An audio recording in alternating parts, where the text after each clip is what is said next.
انہیں شرف نہیں بخشا، انہیں آپ کی طرح چھانٹ کے نہیں لایا۔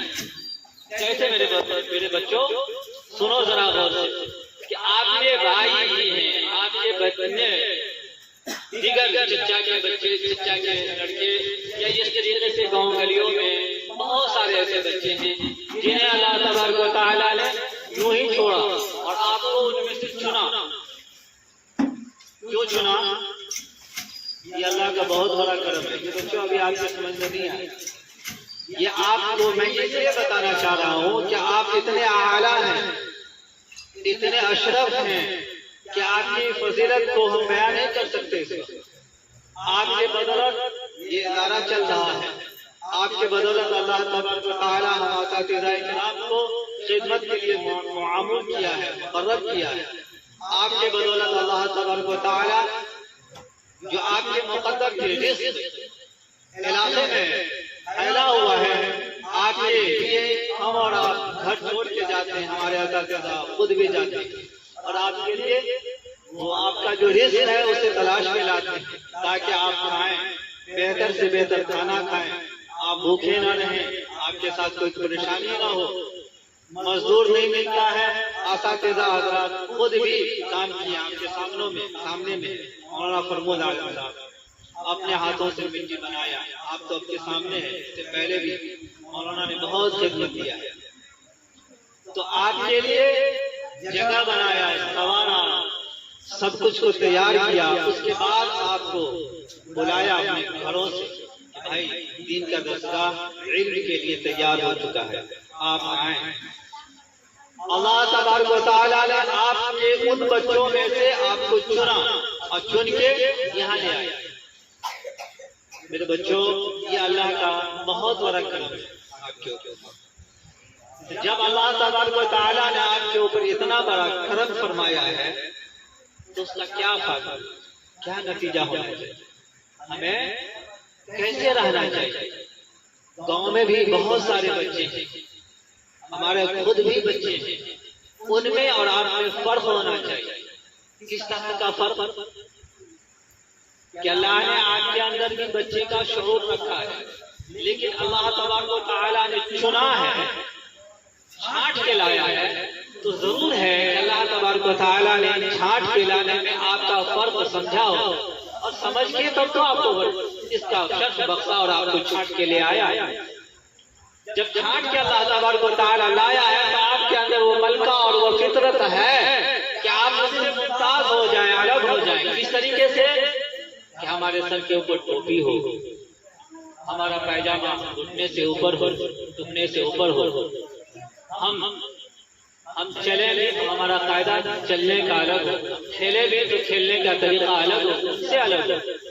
ہم کھانا بھی کھائیں تو رسول اللہ صلی اللہ علیہ وسلم کے سنت کے مطابق کھائیں، ہم سوئیں بھی تو اللہ کے رسول صلی اللہ علیہ وسلم کے سنت کے قاعدے کے مطابق سوئیں، ہم جاگے بھی تو دعا پڑھ کے جاگے، سوئے تو دعا پڑھے، جاگے تو دعا پڑھے، لیٹرنگ میں جا رہے ہیں تو دعا پڑھے، فارغ ہو رہے ہیں تو دعا پڑھے، ہم مسجد جائیں تو دعا پڑھے، مسجد سے نکلے تو دعا پڑھے۔ یہ فضیلت، یہ خصوصیت آپ کے اندر ہونی چاہیے۔ آپ کے لیے یہ اساتذہ کرام اپنے بال بچوں کو، اپنے گھر کو چھوڑ کے آپ کی خدمت کے لیے معمول ہیں۔ آپ خدمت کے لیے انہیں کہیں جانا ہوتا ہے تو یہ آپس میں مشورہ کرتے ہیں کہ ہمارے بچے کیسے رہیں، ہم انہیں کیسے چھوڑ کے جائیں۔ اساتذہ اپنے آپ میں مشورہ کر کے تب نکلتے ہیں، آپ کی فکر انہیں لاحق ہوتی ہے کہ ہم چلے جائیں گے تو ہمارے بچے کہیں آپس میں لڑ نہ جائیں، کہیں آپس میں جھگڑ نہ جائیں، ایک دوسرے کو نقصان نہ پہنچا جائے، گھر سے مدرسے سے کہیں باہر نہ ہو جائے، یہ سارے فکر لاحق ہوتی ہیں۔ یہ آپ کے لیے بچوں سنو، یہ آپ کے لیے جب اتنی بڑی قربانیاں دیتے ہیں تو آپ کا کیا فرض بنتا ہے؟ آپ ان کی تعظیم کریں، ان کی خدمت کریں، ان کے ادب کریں۔ یہ جہاں کھڑا کہے تو کھڑا ہو جائیے، جہاں بیٹھنے کو بیٹھ جائیے، جو آپ کو کہے۔ بچوں یہ ادھر دیکھیے، میرے طرف دیکھیے، کوئی فضول باتیں نہ کرے، سنو بس 5 منٹ کا اور۔ تو میں یہ کر رہا ہوں تم لوگوں سے، یہ کہنا چاہتا ہوں کہ آپ مختص ہیں، خاص کر کے آپ کو چنا گیا ہے تو آپ کے افعال کو پیش کریں۔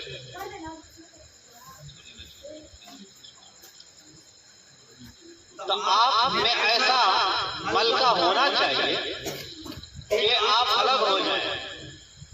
آپ سے یہ نہیں کہا جا رہا ہے کہ آپ کھیلیے مت، کودیے مت، سوئیے مت، پڑھتے رہیے. نہیں، پڑھنے کا ایک وقت ہے. ہمیں جب پڑھنے کے لیے اللہ تبارک و تعالیٰ نے چنا ہے، علم دین کے لیے چنا ہے، علم دین ہمارے سینے کے اندر اللہ تبارک و تعالیٰ نے ڈالنا چاہا تب نہ آپ کو چھین لیا اور چن کے لایا ہے. جب آپ کو چن کے لایا ہے تو آپ بھی اللہ تبارک و تعالیٰ کے اس فضل کا بہتر سے بہتر مثال بنے اور بہتر سے بہتر طالب علم بننے کی کوشش کریں. آپ بھی کوشش کریں گے، آپ کے اساتذہ بھی کوشش کریں گے، آپ کے والدین بھی کوشش کریں گے کہ انشاءاللہ تبارک و تعالیٰ اللہ کی جانب سے آپ کے سینے کے اندر علم کا علقہ ہو. میرے بچوں، ایک چیز غور سے سنو. ابھی روشنی چل رہا ہے نا، یہاں پہ بلب جل رہا ہے نا، اندھیرا دکھ رہا ہے کہیں؟ اور جہاں اندھیرا ہوگا وہاں روشنی ہوگی. یا تو روشنی ہونا یا اندھیرا ہونا، دونوں چیز ایک جگہ نہیں ہو سکتا. تو ابھی آپ کو اللہ تعالیٰ نے چنا ہے نا، تو آپ کے اندر دونوں چیز نہیں ہو سکتا. کیسے کہ آپ علم دین کے لیے بھی آئے اور شیطان بھی ہو، ایسا نہیں ہو سکتا. تو آپ کو جب چنا ہے تو علم کے لیے چنا ہے، تو علم کے لیے چنا ہے تو علم لینے کے لیے نہ ہے آپ. تو آپ علم کے اوپر نہ محنت کریں گے. آپ کا اوقات تعلیم بعد مغرب ہے، کسی کو کہنے کی ضرورت نہ پڑے. اساتذہ آپ کو یہ ڈنڈا لے کے کھڑا نہ ہو کہ بچوں پڑھنے بیٹھو. کیوں آپ پڑھنے آئے ہیں؟ آپ کا وقت مقرر ہوا، مغرب کی نماز پڑھے اور آپ خود بخود اپنے درسگاہ میں بیٹھے. جب عشاء کی نماز ہو جائے، چھٹی ہو جائے، کھانا کا وقت ہے، کہنے کی ضرورت نہ پڑے مجھے کھانا ہے، کھانا کھا لیا. کھانے سے فارغ ہوئے، اپنا بستر جھاڑے، صفائی کیے، بہترین سے سوتے. وقت پہ سوئیں گے تو وقت پہ جاگیں گے، لیٹ سے سوئیں گے تو لیٹ سے آنکھ کھلے گی. تو یقیناً ہے ہم لیٹ سے سوئیں گے تو ہماری آنے والا صبح جو ہوگا ہمارے لیے آنکھ کھلے گی نہیں. تو وقت پہ سو جائیں، پھر فجر میں اٹھیں، وضو کریں، نماز پڑھیں اور پڑھنے بیٹھیں. یہ آپ کا کام، اس کو کہنے کی ضرورت نہ پڑنی چاہیے. تو میں یہ کہہ رہا تھا کہ بلب جل رہا ہے تو اندھیرا نہیں، یا تو اندھیرا ہوگا یا روشنی ہوگی. دونوں ایک ساتھ نہیں ہو سکتا، دونوں ایک ساتھ نہیں ہو سکتا. تو جب آپ علم دین کے لیے آئے ہیں تو آپ شرارت بھی کریں گے، استاذوں کی نااہلی بھی کریں گے، ادب کی بے ادبی بھی کریں گے، مدرسے کے بھی بے ادبی کریں گے، تو آپ کو علم نہیں آئے گا. آپ درسگاہ کی عزت نہیں کریں گے، کتاب کی عزت نہیں کریں گے، کتاب کی تعظیم نہیں کریں گے تو علم نہیں آئے گا. یہ تعظیم آپ کے لیے ضروری ہے. تو آپ اپنے ٹپائی کا، اپنے کتاب کا، اپنے اساتذہ کا، اپنے مدرسے کا، اپنے بڑوں کا عزت کرنا جانیں اور کریں. جو اساتذہ حکم دیں اس کو آپ عمل میں لائیں، تب جا کے علم آئے گا. جیسے والدین آپ کے لیے پیسہ خرچ کرتا ہے تو یہاں اساتذہ آپ کے لیے ذہن اور دماغ اور پلس محنت تینوں چیز خرچ کرتے ہیں آپ کے اوپر. ان اساتذہ آپ کے والدین سے بڑھ کے ہیں بھائی.